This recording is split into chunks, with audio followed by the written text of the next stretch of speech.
علامہ اقبال کہتے ہیں میں نے سارا دین پڑھا ہے، سارا قرآن پڑھا ہے، میں نے بنظر غائب جب ساری چیزوں کو دیکھ لیا تو اقبال کہنے لگے میں اس نتیجے پہ پہنچا ہوں کہ مغز قرآن روح ایمان جان دین۔ بھائی اقبال، میں کسی عالم کی بات کرتا تو لوگوں نے شاید رویہ اور اختیار کرنا تھا، وہ لوگ جس پر اکثر مکاتب فکر اعتبار کرتے ہیں۔ اقبال کہنے لگے مغز قرآن روح ایمان جان دین۔ لفظوں پہ غور کریں، مغز یعنی سارے قرآن کا مغز، روح ایمان یعنی ایمان کی روح، اور جان دین یعنی سارے دین کی۔ آپ دیکھیں ترتیب، مغز قرآن روح ایمان جان دین۔ اقبال جلدی بتاؤ وہ کیا ہے؟ تو اقبال کہنے لگے ہست حب رحمت للعالمین، ہست حب رحمت للعالمین، مغز قرآن روح ایمان اور جان دین۔ ہست حب، کہنے لگا میں تو سمجھا ہوں کہ قرآن کا مغز ایمان کی روح اور دین کی جان اگر ہے تو نبی پاک کی محبت کا نام ہے، رسول اللہ کی محبت کا نام ہے، نبی پاک کی محبت کا نام۔ حضرت عمر فاروق رضی اللہ تعالیٰ عنہ سے بڑا تو اصول پسند کوئی نہیں نہ ہوگا، یعنی بہت بڑا چودھری بھی اگر اپنے گلی کے اندر، حضرت ابو سفیان جیسے لوگ مسلمان ہو گئے، کلمہ پڑھ لیا، اور جناب ابو سفیان رضی اللہ تعالیٰ عنہ نے اپنے گھر کے اندر نہ تھوڑی سی سامنے اینٹیں رکھ کے جگہ بنا لی، تو حضرت عمر کو پتہ چلا تو فرمایا جیسے بنائی ہے ویسے وہ کھیڑو بھی، آپ نے لوگوں کا رستہ تنگ کر دیا۔ اصول پسند آدمی، اصول کی بات آئے تو بیٹے کو بھی معافی نہیں، کسی کو معافی نہیں، بڑے اصول پسند تھے۔ ایک دن لوگوں نے کہا عمر تو بڑا اصول پسند ہے، پر یہ مسجد نبی کی گلی میں جو نبی پاک کے چچا حضرت عباس کا پرنالہ لگا ہوا ہے اور وہ سب لوگوں کے کپڑے کیچڑ سے بھر دیتا ہے، وہ پرنالہ نہیں نظر آتا؟ گلی میں لگا ہے۔ اب تو ہمارے پرنالے اور طرح کے ہیں نا، تو جو حرم شریف میں آپ میزاب رحمت ہے وہ دیکھا نا آپ نے، وہ پرانے زمانے میں جو لوہے کے پرنالے ہوتے تھے، تو وہ واقعی پوری گلی جو تھی نا وہ گزر کوئی نہیں سکتا تھا، اتنا اچھا شاوڑ ہوتا ہی کوئی نہیں تھا جتنا وہ ہوتا تھا، وہ بڑا تگڑا قسم کا پرنالہ ہوتا تھا، تو کوئی شے نہیں گزر سکتی تھی بڑی دیر تک۔ بارش کے رکنے کے بعد بھی ساری چھت سے جب تک پوری مٹی اور پوری توڑی ساری نہیں نہ اتر جاتی تھی تب تک وہ پرنالہ نہیں سانس لیتا تھا، تو پرنالہ بہتا تھا، اور وہاں سے بڑا مین گلی تھی مسجد کو آنے کی، لوگوں کے کپڑے آلودہ ہو جاتے۔ اتنے لوگوں نے حضرت عمر سے کہا یہ پرنالہ نہیں نظر آتا، یہ نہیں اصول پسندی؟ تو جناب عمر فاروق رضی اللہ تعالیٰ عنہ فرمانے لگے اتار دیتے ہیں پرنالہ، یہ بھی اصول پسندی ہے، اتارتے۔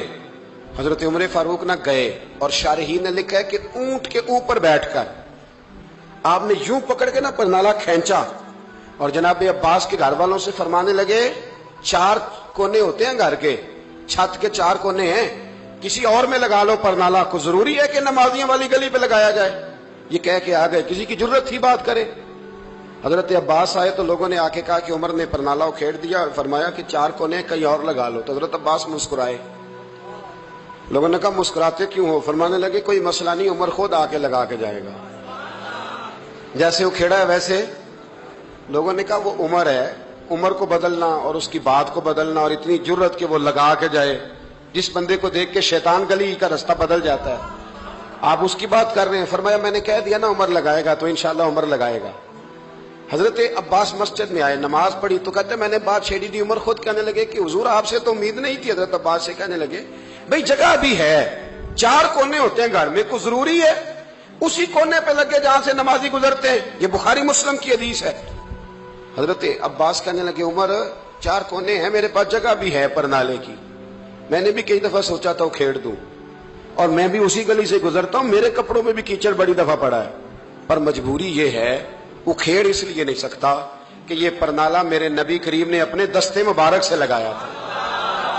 فرمایا میں مکان بنا رہا تھا، چھت بنا رہا تھا، تو حضور اچانک آ گئے، اور کئی لوگ گواہ ہیں اس کے، رسول کریم تشریف لائے اور نبی پاک علیہ السلام نے فرمایا لاؤ چچا تھوڑا میں بھی کرتا ہوں، اور پھر میرے نبی کریم صلی اللہ تعالی علیہ وسلم نے اپنے دستے مبارک سے یہ پرنالہ لگایا تھا۔ کئی دفعہ سوچا وہ کھیڑ دوں، پھر سوچتا ہوں حضور نے لگایا تھا، لیکن چلو اب تو علت پائی گئی، اب تو سمجھ آ گئی، اصول بن گیا، اب تو اصول بن گیا نا، تو ٹھیک ہے آپ اب اس طرح کریں، وہ کھیڑ دیا تو ٹھیک ہے۔ جناب کہنے لگے پہلے کیوں نہیں بتایا؟ بھائی وہ نمازیوں پہ چیٹے پڑتے ہیں، گلی کا رستہ ہے، فرمایا رس پڑتے ہیں تو پڑھتے رہے، آپ نے بتایا کیوں نہیں؟ حضرت جناب عباس کہنے لگے کہ آپ کا کیا خیال ہے کہ میں یہ کروں گا کہ لوگوں پہ چھینٹے پڑے اور مجھے پرواہ نہ ہو؟ حضور نے لگایا تھا۔ حضرت عمر فاروق نے نا جناب عباس کا بازو تھاما، تن تندور تے ہڈاں دا بالن، بازو تھاما اور تھام کے نا اسی جگہ لے گئے جہاں پرنالا کھیڑا تھا۔ پہلے تو اونٹ پہ چڑھ کے لگایا تھا نا، تو اب کہنے لگے حضرت عباس سے کہ آپ نا میرے کندھوں پہ چڑھ گئے، میرے کندھوں پہ تن تندور تے ہڈاں دا بالن، اسی ہاواں نال تپایا، کپ کپ مکیاں پیڑے کیتے، اتوں عشق پلے تھل لایا، تن دا سالن تے من دی ہانڈی، لون صبر دا پایا، غلام فریدہ وے میں ساری تیری، تینوں اجے یقین نہیں آیا؟ فرمایا خود لگائیے۔ حضرت عباس رضی اللہ تعالیٰ عنہ وہ پرنالا لگا کے اترے تو حضرت عباس بھی رو رہے تھے اور جناب عمر بھی رو رہے تھے، آنکھوں میں آنسو تھے۔ فرمایا ہم یہ نہیں دیکھیں گے کہ علت کیا ہے، وجہ کیا ہے، ہم تو یہ دیکھیں گے کہ رسول اللہ کی نسبت کیا ہے۔ نبی کریم علیہ الصلوۃ والسلام کے دستے مبارک لگ گئے، ساری وجوہات ختم ہو گئی۔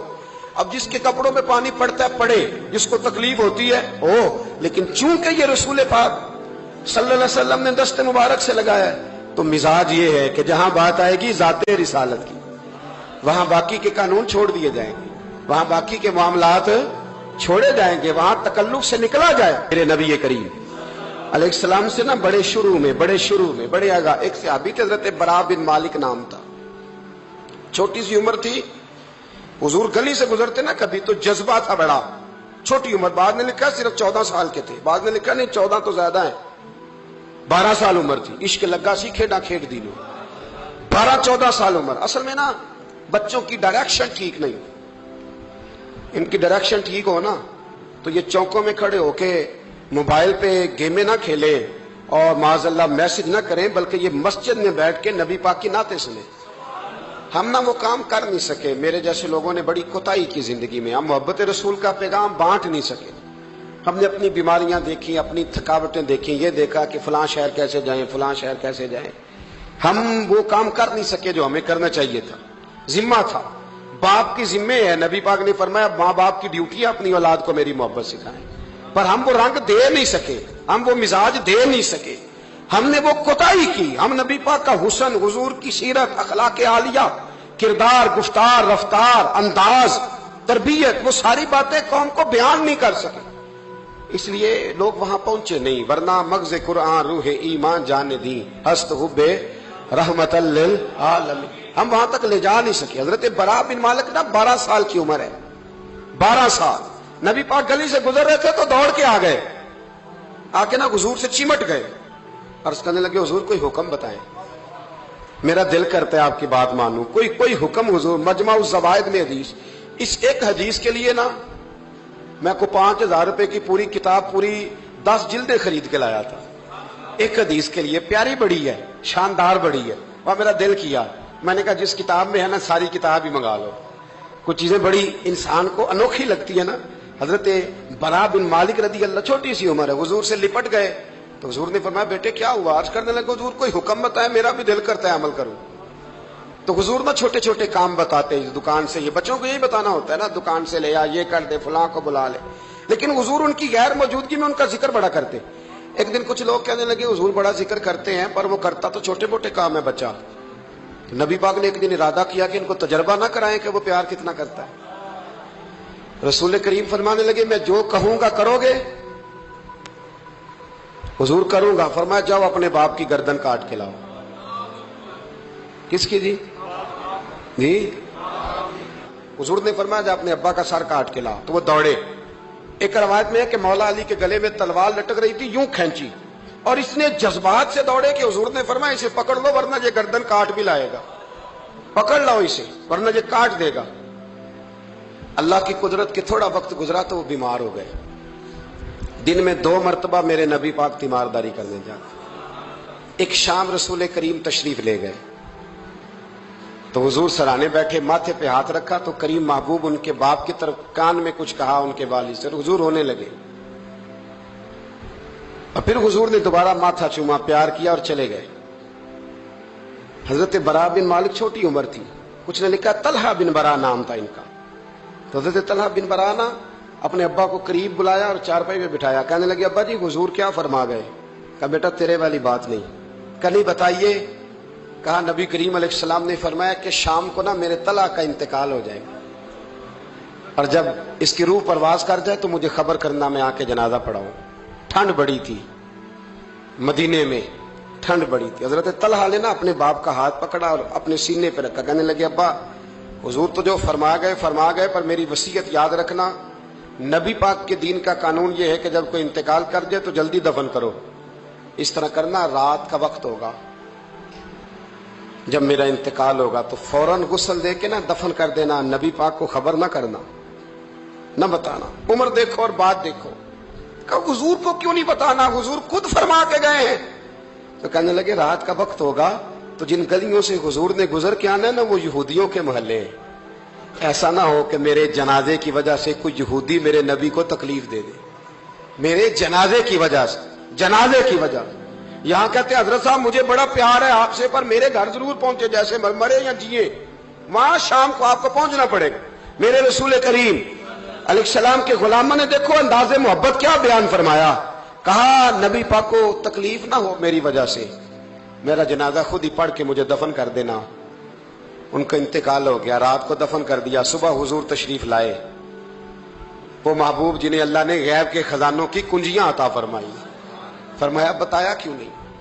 مجھے بتاتے میں خود جنازہ پڑھتا.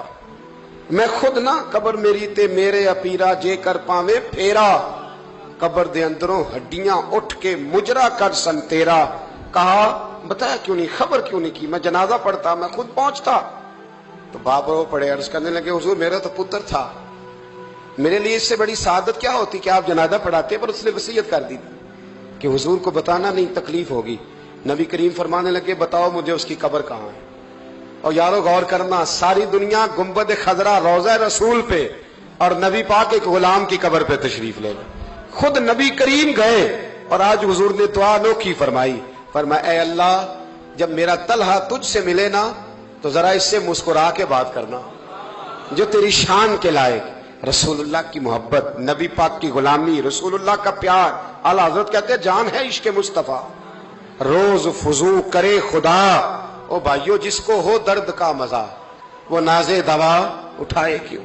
اور اعلیٰ حضرت فرماتے ہیں جلنا تو ہے، کوئی دولت کے لیے جلتا ہے، کوئی شہرت کے لیے جلتا ہے، کوئی اقتدار کے لیے جلتا ہے. فرمانے لگے اے عشق تیرے صدقے جلنے سے چھٹے سستے. جو آگ بجھا دے گی وہ آگ لگائی ہے، جو ساری آگ بجھا دے گی وہ